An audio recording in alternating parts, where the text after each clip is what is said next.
لا حول ولا قوة إلا بالله العلي العظيم. أعوذ بالله من الشيطان الرجيم. بسم الله الرحمن الرحيم. الحمد لله رب العالمين.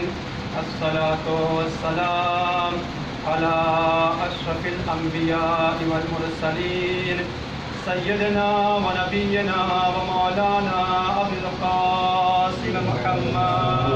اللهم صل على محمد وآل محمد. الطيبين الطاهرين المعصومين المظلومين والعاقبة للمتقين والجنة للموحدين والنار للملحدين ولعنة الله على أعدائهم أجمعين من يومنا هذا إلى قيام يوم الدين. أما بعد، فقال الله تعالى في القرآن المجيد وهو أصدق القائلين وخالق الحق. بسم الله الرحمن الرحيم. كل نفس ذائقة الموت. صلوات على محمد وآل محمد. سے اجتماع سے ایک مرتبہ سورہ حمد اور 3 مرتبہ سورہ توحید کی تلاوت فرما کر حاضر شمیم حیدر ابن عبدالغفور، حاجی امیر حیدر ابن عبدالغفور اور رجن زہرا بنت امیر حیدر، روحین زہرا بنت امیر حیدر، جملہ مومنین و مومنات اور مومنین کی ارواح کے لیے سورہ فاتحہ پڑھ کر بخش دیں. بسم اللہ.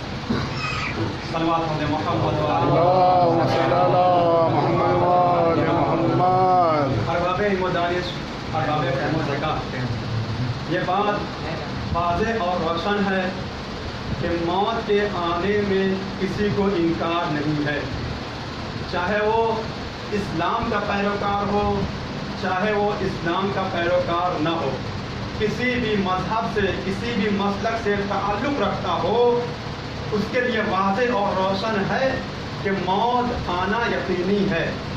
موت سے فرار اختیار کرنا کسی کے بس کی بات نہیں ہے. عزیزو، موت دینے والا کون ہے؟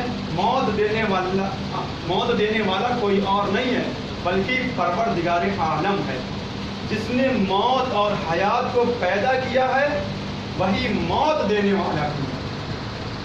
میں نے جس آیہ کریمہ کو آپ کے سامنے سرنامہ سخن قرار دیا، اس میں یہی ارشاد ہو رہا ہے کل نفس ذائقۃ الموت، ہر نفس کو موت کا ذائقہ چکھنا ہے، ہر نفس کو موت آنے والی ہے، کوئی بھی ہو.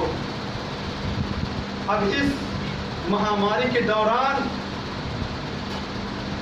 آپ نے اور دنیا کے تمام لوگوں نے یہی دیکھا کہ کس کی موت کب لکھی ہے، کب آنے والی ہے، کس وقت آنے والی ہے، کس حال میں آنے والی ہے، یہ کسی کو نہیں معلوم ہے. صرف اگر معلوم ہے تو اللہ کو معلوم ہے، اور ان کو معلوم ہے جن کو اللہ نے بتایا ہے. عزیزان گرامی، موت آ کر رہے گی. وَلَا يُمْكِنُ الْفِرَارُ مِنْ حُكُومَتِكَ، جو الکمین کا یہ فقرہ ہے کہ جس میں مولا کائنات ارشاد فرماتے ہیں کہ اللہ کی حکومت سے فرار کرنا یہ ناممکن ہے. ایک انسان ہندوستان میں رہ کر کوئی گناہ کرے تو وہ ہندوستان کی حکومت سے بچ کر دوسرے ملک جا سکتا ہے، مگر اللہ کی حکومت سے فرار اختیار نہیں کرتا. وَإِلَى اللَّهِ تُرْجَعُ الْأُمُورُ، جتنے سارے امور ہیں ہر ایک کی بازگشت اللہ کی طرف ہے. انا للہ و انا الیہ راجعون. آنے والے ہم تیری ہی طرف آنے والے. تو عزیزان گرامی اللہ کے پاس جائے گا کیا؟ انسان کا نامہ اعمال. اب آپ دیکھیں ہر ایک کے عزیز ہوتے ہیں, ہر ایک کے چاہنے والے ہوتے ہیں. اب اس مہاماری کے دوران کتنے بچے یتیم ہو گئے اور کتنے ایسے باپ ہیں جو بھی موجود ہیں لیکن ان کا جوان بیٹا اس دنیا سے چلا گیا. تو باپ اپنے بیٹے سے محبت کرتا ہے, بیٹا اپنے باپ سے محبت کرتا ہے, بیٹی اپنے باپ سے محبت کرتی ہے, بہن اپنے بھائی سے محبت کرتا ہے, ہر ایک محبت کرتا ہے. لیکن جو اس دنیا سے چلا گیا ہے اس سے جتنے محبت کرنے والے ہیں, بھائی ہو, بہن ہو, باپ ہو, بیٹا ہو, سب کی محبت صرف اور صرف قبر تک ہے. ہر ایک کی محبت قبر تک ہے. اگر مثلا کسی بیٹے کے باپ کا انتقال ہو گیا تو بیٹے کی محبت یہی ہے کہ اب وہ قبر تک پہنچا دے. عزیزان گرامی معلوم یہ ہوگا کہ ساری محبتیں قبر تک ختم ہو جاتی ہیں مگر ایک محبت ہے جو قبر کے اندر جو کام آتی ہے, وہ ہے اہل بیت علیہ السلام کی محبت. اہل بیت علیہ السلام کی محبت قبر کے اندر بھی کام آتی ہے, حساب کے وقت بھی کام آتی ہے, اور وہی سلسلہ جاری ہے. فخر الدین رازی اپنی کتاب تفسیر کبیر میں لکھتے ہیں پیغمبر اسلام کی حدیثوں کا ایک سلسلہ ہے, اور وہ بھی کس کے ذیل میں لکھتے ہیں؟ آیا مودت قل لا اسألکم علیہ اجرا الا المودۃ فی القربى کے ذیل میں حدیثوں کا ایک سلسلہ ہے. دیکھیے مرنے والا مرتا ہے لیکن کسی کی موت سختی کے ساتھ آتی ہے, کسی کی موت نرمی کے ساتھ آتی ہے. اگر ایسا نہ ہوتا تو اہل بیت علیہ السلام نے ہم کو یہ تعلیم نہ دی ہوتی کہ جب سجدہ شکر کرو تو یہ دعا مانگو, اللہم انی اسألک الراحۃ عند الموت والمغفرۃ بعد الموت والعفو عند الحساب. اے پالنے والے خدا, موت کے وقت میں تجھ سے راحت اور سکون کا طالب ہوں. جب میری موت آئے تو موت آنے میں مجھے سختی مت دینا بلکہ سکون اور اطمینان کے ساتھ میری روح نکال لی جائے, اور موت کے بعد مجھے مغفرت عطا فرمانا, اور جب حساب کا وقت ہو تو درگزر سے کام لینا, معافی سے کام لینا. یہ باقاعدہ طور پہ ائمہ کی تعلیم ہے جو ایک بندہ اپنے خدا کی بارگاہ میں کہتا ہے. تو میں آپ کے سامنے عرض کر رہا تھا کہ فخر الدین رازی اپنی کتاب میں لکھتے ہیں, اور یہ پیغمبر اسلام کی حدیث ہے, من مات علی حب آل محمد ماتا کامل الایمان. جو آل محمد کی محبت میں اس دنیا سے چلا گیا وہ کامل الایمان چلا گیا ہے. اور پھر یہ ایک ہی حدیث نہیں ہے بلکہ آگے بھی ارشاد ہوتا ہے, من مات علی حب آل محمد مات مغفورا. جو آل محمد کی محبت میں اس دنیا سے گیا وہ بخشا ہوا گیا. پھر آگے ارشاد ہوتا ہے, من مات علی حب آل محمد کتبا بین عینیہ. جو آل محمد کی محبت میں اس دنیا سے گیا تو اس کی پیشانی پر یعنی دونوں آنکھوں کے بیچ میں لکھ دیا جاتا ہے یہ اللہ کی رحمت کا حقدار ہے. لیکن اب اس کے بعد حدیث کا دوسرا رخ بھی موجود ہے, من مات علی بغض آل محمد ماتا یئس من رحمت اللہ. لیکن جو آل محمد کے بغض میں اس دنیا سے چلا گیا وہ اللہ کی رحمت سے مایوس ہو جاتا ہے. سبحان اللہ, سبحان اللہ. من ماتا علی حب آل محمد ماتا شہیدہ. جو آل محمد کی محبت میں مر گیا وہ شہید اس دنیا سے گیا. اب آپ دیکھ رہے ہیں اللہ کا کتنا کرم ہے مومنوں پر, اللہ کا کتنا بڑا فضل ہے کہ آل محمد کی محبت کتنی اہمیت رکھتی ہے کہ جس کے بغیر نہ نماز قبول ہے, نہ روزہ قبول ہے, نہ حج قبول ہے. باقاعدہ طور پہ اللہ نے اہل بیت علیہ السلام کی محبت کو واجب قرار دیا ہے. اب یہ جو حدیث میں نے آپ کے سامنے پیش کی ہے کہ جو آل محمد کی محبت میں اس دنیا سے چلا گیا وہ شہید گیا ہے, تو اس کا مطلب کیا ہے؟ کیا جس کے دل میں اہل بیت کی محبت ہے اس کے لیے ضروری ہے کہ وہ جنگ میں جائے اور زخم کھائے اس کے بعد وہ شہید ہو؟ کیا پیغمبر اسلام کی حدیث کا مطلب یہ ہے؟ ایک سوال پیدا ہوتا ہے نا کہ ہم تو میدان جنگ میں گئے نہیں اور ہم کو شہید کہہ دیا گیا. سوال اپنی جگہ پر ہے. اور پھر یہ حدیث ایسا نہیں ہے کہ صرف وہ اس زمانے کے لیے تھی کہ جس زمانے میں پیغمبر اسلام تھے، ایسا تو نہیں ہے نا، بلکہ پیغمبر اسلام کو اللہ نے معلم بنایا ہے قیامت تک کا. لہذا پیغمبر اسلام کی تعلیم جتنی ہے وہ سب قیامت تک کے لیے ہے. لہذا معلوم یہ ہوتا ہے کہ حدیث صرف وہ پیغمبر اسلام کے زمانے تک محدود نہیں ہے، بلکہ آنے والوں کے لیے بھی ہے. جو آل محمد کی محبت میں اس دنیا سے چلا گیا وہ شہید گیا ہے. تو پھر اس حدیث کا مطلب کیا ہے؟ ہم مثلا آج دیکھیں کہ کوئی جنگ بھی نہیں ہو رہی ہے، کوئی میدان جنگ میں نہیں جاتا ہے، مگر گھر میں انتقال ہو جاتا ہے تو اس کو پیغمبر اسلام نے شہید کہا. تو کس معنی میں؟ میں یہ سمجھانا چاہتا ہوں آپ کے سامنے کہ کس معنی میں شہید کہا ہے. تو آپ دیکھیں اس معنی میں شہید کہا ہے کہ ایک چیز ہوتی ہے کنایا. آپ نے یہ مرزا بہت سنا ہوگا، نکلا ڈکارتا ہوا زیغم کچھار سے. مرزا دبیر کا ایک مرثیہ ہے، پہلا بند یہیں سے شروع ہوتا ہے. کس شیر کی آمد ہے کہ رن کانپ رہا ہے، رستم کا جگر زیر کفن کانپ رہا ہے. تو اب ان اشعار میں آپ ملاحظہ فرمائیں، پہلے مصرے میں لفظ زیغم استعمال کیا گیا ہے اور دوسرے میں لفظ شیر استعمال کیا گیا ہے. تو کیا شاعر کی مراد یہاں پر زیغم سے کوئی انسان ہے؟ جبکہ زیغم اور شیر ایک حیوان ہے اور حیوان سے کہیں بالاتر انسان ہے. انسان اشرف المخلوقات ہے، انسان حیوان سے اعلیٰ ہے، برتر ہے. تو پھر شاعر نے کیوں کہا کہ شیر کی آمد ہے کہ رن کانپ رہا ہے، لفظ شیر استعمال کیوں کیا ہے؟ تو شاعر کہے گا یہاں پر لفظ شیر سے مراد حیوان نہیں ہے، بلکہ لفظ شیر یعنی وہ لوازمات کے جو شیر کے اندر پائے جاتے ہیں. شیر کے اندر کیا پایا جاتا ہے؟ اس کے اندر پائی جاتی ہے شجاعت.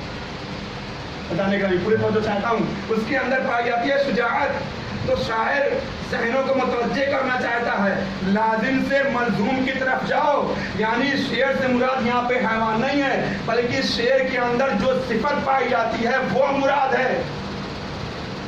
شیر کے اندر جو صفت پائی جاتی ہے وہ مراد ہے، جسے کہتے ہیں شجاعت. اب معلوم ہوا کس شیر کی آمد ہے کہ رن کانپ رہا ہے. یعنی مولا عباس جب خیمے سے برآمد ہو رہے ہیں اور رن میں آ رہے ہیں تو پھر وہاں پہ رن بھی کانپ رہا ہے اور رستم کا جگر قبروں کے اندر بھی کانپ رہا ہے. اب بات واضح ہوئی.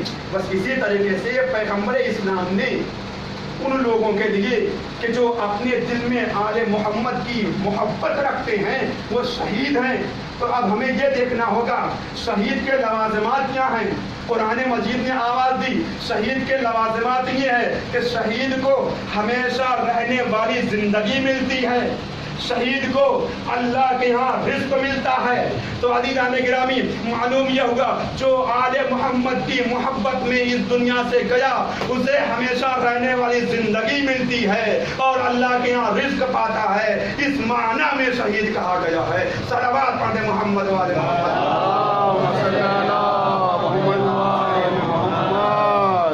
اب چاہے وہ میدان جنگ میں گیا ہو یا نہیں، چاہے کسی قاتل نے اس کو قتل کیا ہو یا نہیں، چاہے اس کی گردن اڑی ہو یا نہیں، لیکن وہ شہید ہے کیونکہ وہ اہل بیت کی محبت میں اس دنیا سے گیا ہے. اب میں اپنی بات کو اور زیادہ مستحکم کرنے کے لیے نہج البلاغہ کے اندر امیر المومنین علیہ السلام کی وہ باتیں موجود ہیں کہ امیر المومنین علیہ السلام ہیں اور جمل کا معرکہ ہے، یعنی جنگ جمل. جنگ فتح ہو چکی ہے، اصحاب جمع ہیں. ان میں سے ایک شخص کھڑا ہو گیا اور کھڑا ہونے کے بعد کہتا ہے کہ کاش فلاں دوست فلاں شخص بھی آج میرے ساتھ ہوتا، ہمارے ساتھ ہوتا تو پھر وہ اپنی آنکھوں سے دیکھتا کہ اسلام کی فتح کیسے ہوئی ہے، اسلام کو فتح نصیب ہوئی ہے. بس یہ کہنا تھا. مولائے کائنات نے کہا اچھا یہ بتاؤ. مولائے کائنات نے پوچھا، مولائے کائنات نے دریافت کیا، یہ بتاؤ کہ جس کے بارے میں تم کہہ رہے ہو اس کے دل میں ہماری محبت ہے یا نہیں، اس کے دل میں ہماری محبت ہے یا نہیں. تو اس آدمی نے کہا مولا بے شک اس کے دل میں آپ کی محبت ہے.